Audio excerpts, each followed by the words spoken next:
welcome to a fresh video here on the channel. It was only a matter of time before this video was made, and it was only a matter of time before the content inside of this content was spoken about. And I am talking about what was revealed in the interview that Andrew Russell did on the Sacked podcast. So it just came out on the 17th of July 2025, and in this video I'm going to break down a few of the clips that I think are going to be, well, the ones that piqued my interest and the ones that I think would pique your interest as well. I've broken them up into, I think, 4 or 5 clips. At the end of this video, we can discuss it in the chat below. And really, the way I took this interview, and I hope most people do, I don't think this was a sooky interview trying to shit can the club. It was just a really open and honest interview, and it was candid, and it's kind of exactly what I think Carlton supporters need at this time. Like, just the honest truth. It's all fallen down, it's all fallen apart, it's all collapsed, and it's not working. And I think one of the most important parts now for moving forward is the truth and some honesty. And I thought the way that he spoke in this interview was exactly that. Now, with anything in life, there's one person's point of view, there's the other person's point of view, and then somewhere in between is the truth. So I'm also very mindful of that. And yeah, the first part that I think is interesting to take a listen to is the part here around the different environment at Carlton. So I walk into Carlton, that was a different environment. How different was it? No, it's completely. No, completely different. Yep. No, it was completely different. It was. You know, I thought the club looked like it was being run well. You know, it looked like they had their finances in order, and there was a lot of things. But you know, you walk into a club with high talent that are losing, and that had an impact on them. You know, like these guys learned how to lose. Can you have that culture? You know? You've seen it before. Explain that to me. I don't understand that. You lose a lot. You get used to losing. You feel comfortable with losing. You know, it's like that's how the mind works. You become very comfortable in the space that you're in, and so it's almost like you expect it. Oh, you know, there was a bit of work to do. My first day, a Saturday morning training session, I think 6 or 7 players rocked up late. I thought there's a part in there where he mentions, the learning to lose. I think that's very profound. And that's something that reaffirmed a lot of what we talk about on this channel. Learn to be a loser. We didn't have winners in the club. And it's just a perpetual cycle that gets spoken about a lot on this side of the fence. I thought that was a really interesting insight, particularly when you hear him talk about coming from Hawthorn and then going to Carlton. There's also this part here around servicing everyone. But so what happened with the club is then the club, they serviced everyone outside of the club because they were losing. So players are going here, there, and staff were going to dinners, and it's just like, wow, we never did any of that at Hawthorn. The service to them in terms of coterie members and outside influences. And outside influence and all that sort of stuff. Yeah. And on the whole, they were extremely supportive. There were elements that were challenging within that, but on the whole, they were really. So this seems to come up a lot when it comes to people who leave the club who are disgruntled, or whether there's disappointment, which there usually is. The coterie groups always get brought up. The outside influences, the external influences.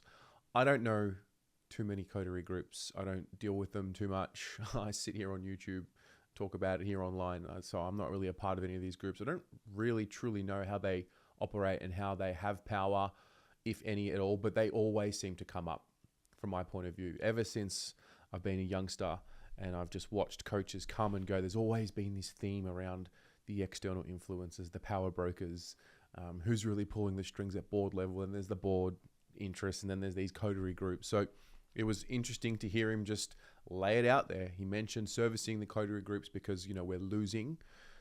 He also made the comment which really just sums it all up. At Hawthorn it was a family, at Carlton it was a business. Fans and everyone alike have been saying that for a long time as an educated guess. The president himself accidentally called it a business in front of us as well. So it's there. There's no denying it. And we'll talk a little bit more around the philosophy towards the back end of this video. He did also mention that, Carlton gave him some of the greatest moments of his life, particularly in 2023. Teams I worked with that period of 23 is almost as good a block as I've ever seen or been involved in. Yeah. It was extraordinary. Now, we felt like we were under pressure the whole time, so we couldn't enjoy it. Yeah, that was going to Because say, you we wouldn't put enjoy ourselves that. in Yeah. place. It wasn't enjoyable until the end. So I think that's important just to set the tone of the video, just to be fair. I mean, he's obviously being asked his opinion of what didn't work, but he's also, you know, been pretty balanced in saying like, yeah, like these things didn't work from his point of view, but also, you know, there were some pretty magical times. And I always felt, I mean, I at the end of the day, my opinion is he was the head of high performance and he needed to be accountable for the lack of high performance to an extent. And they just got to a time where I actually found myself in his last year, I think, almost defending him because I saw the cycle happening again. Let's just pick the next cab off the rank and it's his fault, the scapegoat. Is strength and conditioning so much better in 2025 than 2024? I mean, the injury list is pretty much the exact same in terms of the numbers at this point in the year. So, I don't know.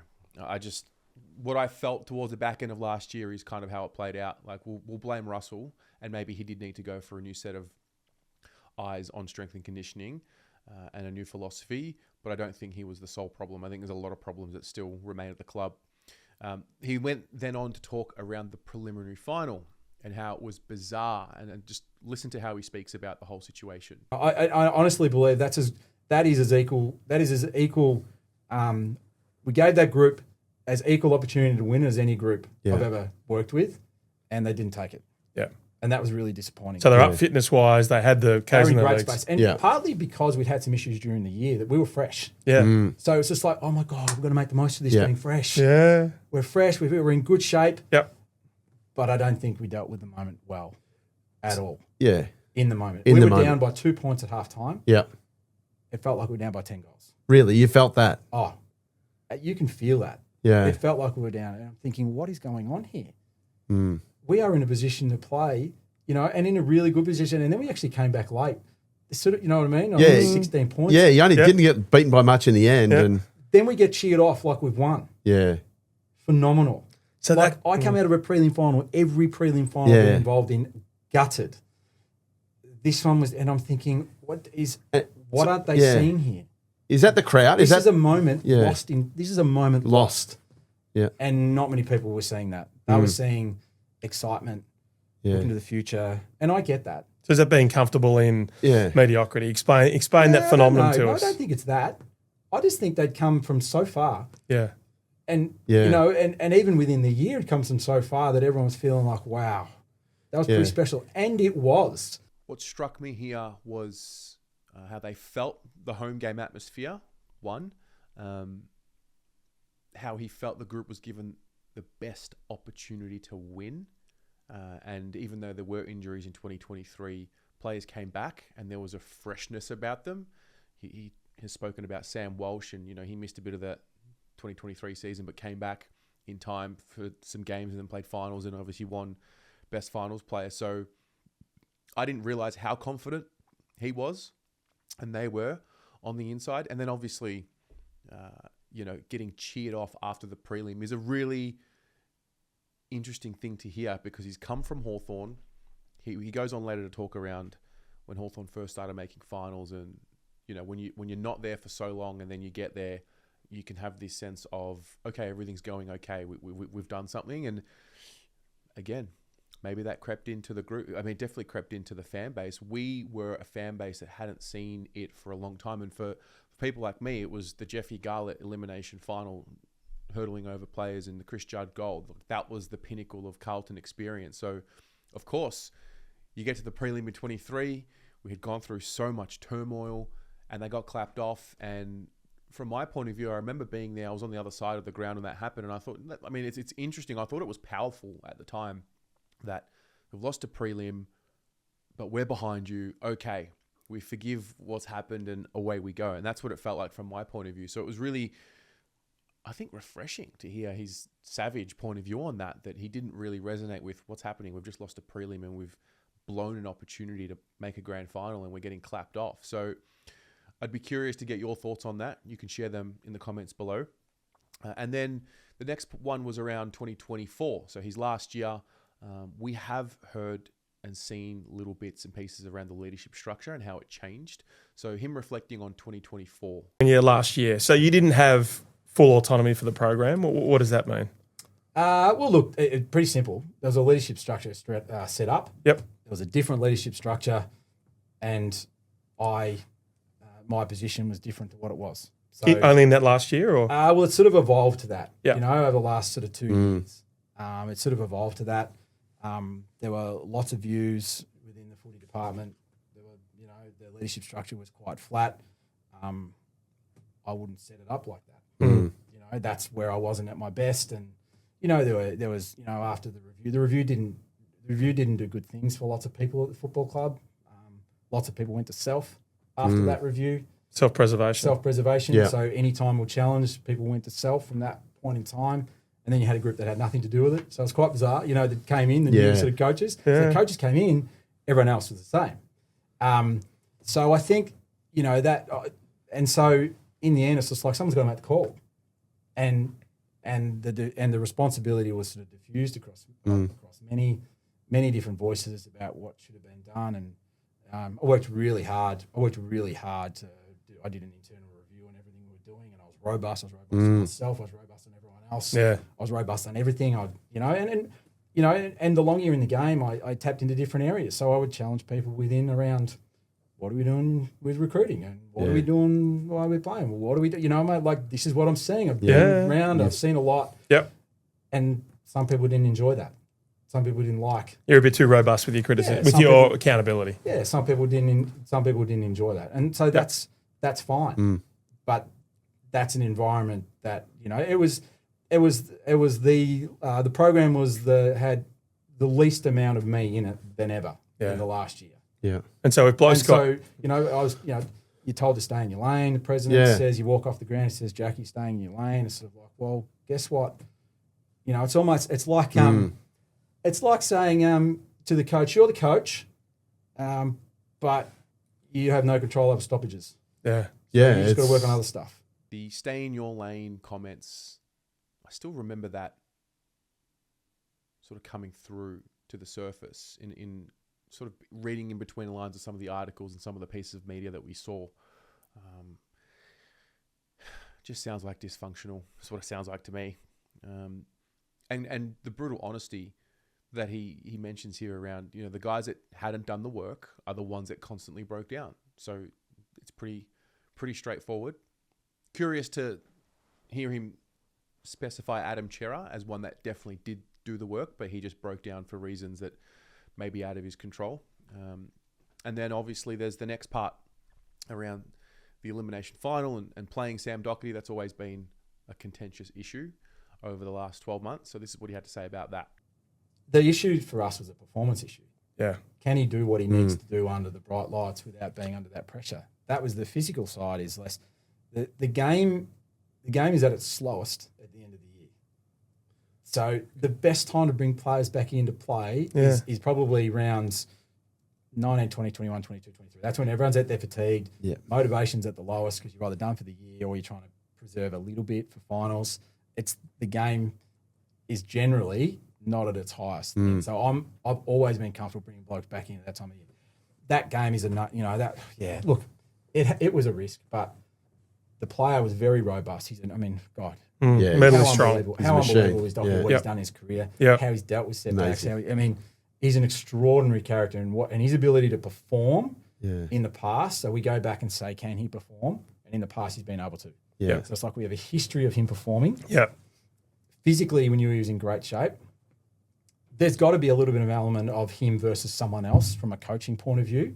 So I don't know, but obviously they're saying we think, unless you got to think we're happier for him to do the job than someone else. Yeah. Otherwise, you don't play him. Yeah. Because it's an easy one to leave out. Yeah. Yeah. It doesn't matter if Doherty wants to play or not. Yeah. Yeah, you got to make. If you don't want to play him, you don't want to play him. No. So there's that bit in it. And now he's gone on and playing the year. I think you could argue, and if you're going to win it and you're going to go, well, you sort of got to play him because you've got to get him in the team. You took the risk on Cyril, and he's not Cyril, but they're the risks you take. So look, I think it was a reasonable. We're all on board together. Everyone was on the same page. Yep. Everyone. There were other bits and pieces there. He was asked around you know, what's your opinion on what needs to happen if Robert Priestley came to you? You know, what would you say needs to happen? And he said for the most part, he believes the separation between the football department and the coterie groups and the power brokers and the external influencers, they're doing a pretty good job to make sure that separation is there. But at the same time, it is what it is.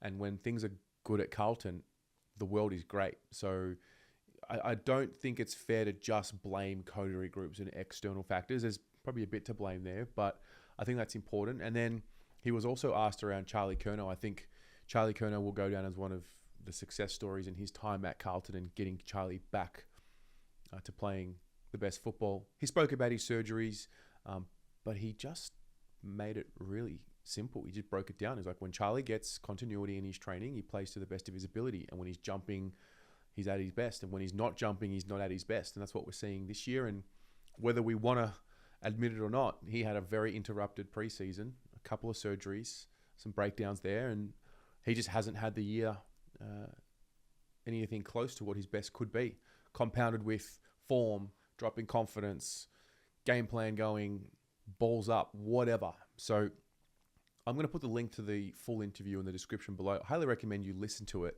and, you know, make your own determination. But these were the clips that I just thought were interesting, and I'll lead you to watch the full episode. Maybe come back and leave a comment below. Was there anything that you heard in this video that confirmed something in your mind? Was there any new information? And also, given we're in, you know, the latter stages of 2025, what do you think what you've heard in this video and in this interview tell you about what the solutions are moving forward? Chat to you in the comments. Go Blues.